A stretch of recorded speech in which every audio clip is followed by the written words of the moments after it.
spirituality. And toilets, it's funny, here we are in satsang. People think toilets are poop, our excrement, which is why when Pujya Swamiji first started talking about this, it was revolutionary.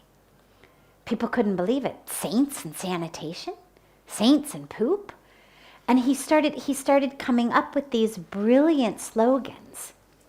His mind, it's just, he thinks and speaks in poetry, but in very easy to remember alliteration type of rhyming poetry. And so he started saying sanitation and meditation must go together.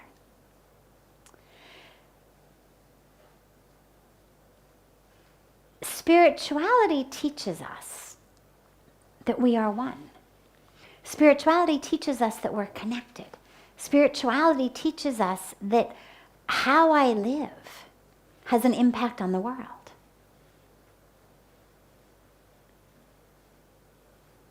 Spirituality teaches us that those over there are actually self. Spirituality expands our consciousness in order to include the world. And what we need is more consciousness. When we are conscious, we live differently. We eat differently. We dress differently. So when I am conscious, the idea of eating a byproduct of violence, meat, would be inconceivable to me. There is no way that I could be fully conscious of my connection with the universe, of my impact upon the universe, of the oneness of me and the universe, and actually choose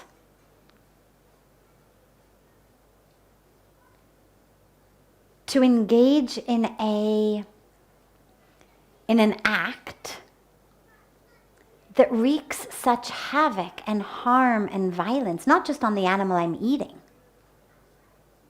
but on the entire planet, on our rainforests, on water, on land, on poverty, on hunger, on poor people all over the world, on our natural resources. When I'm conscious, there's no way that I would choose to purchase items, that I would choose to buy clothing, for example, that was made, say, from cotton, that came from a field sprayed with toxic chemicals, that the farmers and their families were getting cancer and dying from, that the farmers' children were dying of were being born with birth defects, the waste of which was running off these cotton fields into our groundwater, into our rivers, polluting our rivers, irrigating the fields of fruits and vegetables and grains that were being eaten by people who then were getting sick, that were being stitched into garments in sweatshops by women and children in third world countries. There's no way that I would go for that kind of shopping. My motto would no longer be more, cheaper, cheaper, cheaper, if I were conscious of all of that. In the same way, you raised sanitation, but I just wanted to take it out of just the box for a moment. When I'm conscious, what I realize is that my waste, whether it's the plastic waste that which I purchase comes in, whether it's the waste that which I purchase, the factory that produced it, the waste that factory shoves into the soil and into the water, untreated, or whether it's the waste that comes out of my body. Because all of those are wastes that I produce. My purchase of items that come in plastic is waste that I have produced. I don't only produce poop. I'm producing that plastic waste. I may not have manufactured it, but since I've bought it, it's now due to me. I'm a crucial link in that waste. So that plastic, that packaging it's come in, that factory that produced it, because I want more, cheaper, so the factory is cutting corners, and its toxic waste, its industrial waste is flowing untreated into the soil, into the water. Or my poop. All of those aspects of my waste, I would be very conscious about them. Now, I can certainly avoid buying things that come in plastic. I can avoid buying things from factories whose waste isn't treated. I cannot avoid pooping. The good news is that my poop does not actually have to harm the environment the way plastic does.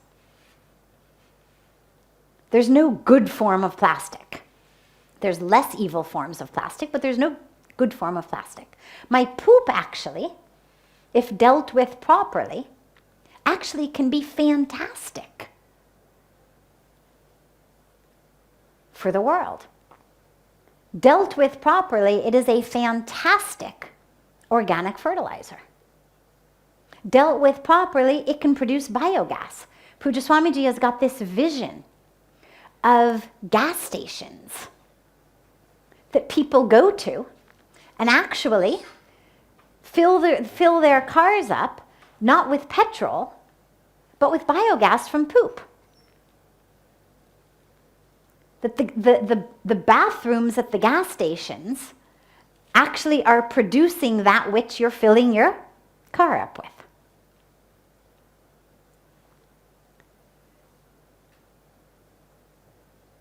So that's the good news about poop. When you ask what spirituality can do, how can we help?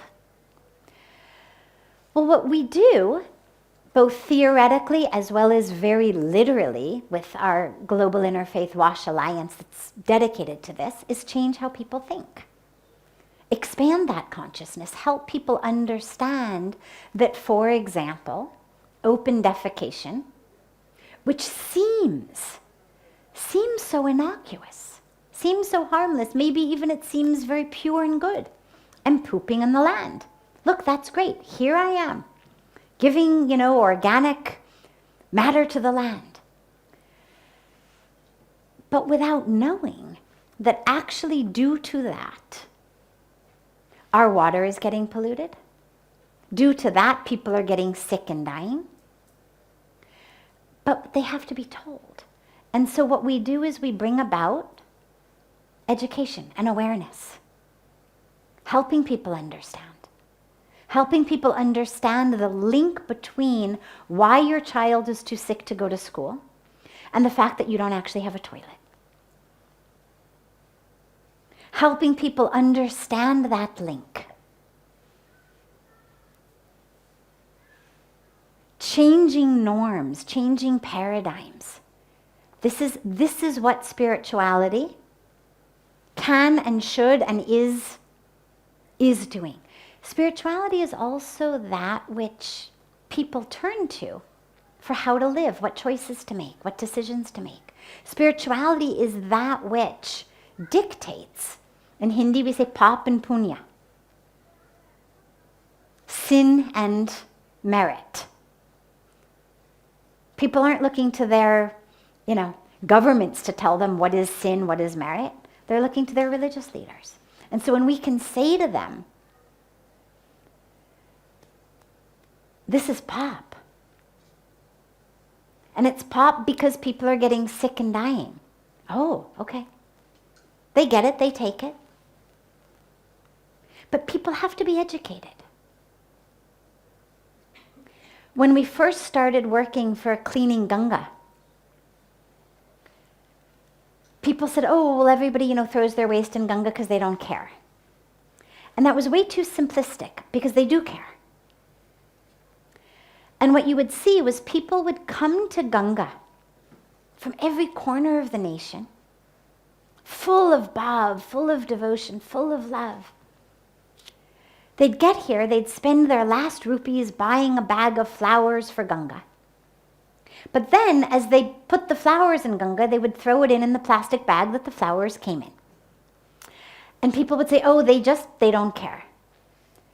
But that wasn't true, because if they didn't care, they wouldn't have bothered to buy the flowers. They would have used the money and gone to a movie instead.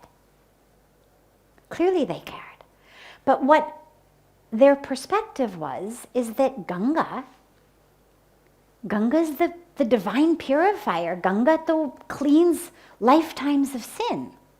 What do you mean she can't handle a plastic bag? And when you would try to stop people, they would look at you like you were sacrilegious. Hare?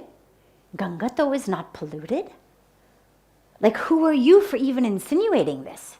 You are the sinner for thinking that a plastic bag could pollute Ganga. Ganga is the embodiment of purity. Ganga is the goddess. It's like insinuating that somehow putting a plastic bag on your mother would make her any less your divine mother. And so you have to work with education to help people understand Kitika. The pollution is not polluting Ganga. Ganga is unpollutable, undefilable, the divine goddess. But the fish swim into that plastic bag and suffocate and die. The plastic bag washes up downstream. It's eaten by the cows who die. Oh, people say. And then they stop. That waste is being drunk by your sisters and brothers downstream. They are getting sick and dying. Oh. So it's just about a slight change in verbiage, slight change in semantics. But you have to first understand the people, and then you can work with it. And that's what spirituality really does, is understands how are people thinking, and then changes it. And so with regard to the whole poop and sanitation, it's been a revolution. Because suddenly, poop is not something relegated to people of a low caste. Poop is not something to be kept at an arm's length. Poop is not someone else's business. When you've got religious leaders talking about poop, building toilets, suddenly it's normalizing toilets, it's normalizing poop. Suddenly it's not someone else's business. Suddenly it's not for those people. Suddenly it's everybody's business. So we have seen that spirituality has been a fantastically powerful and effective mobilizer of change in the movement. Just unprecedented and really extraordinary. And it's been an exciting blessing to be part of and to watch it happen.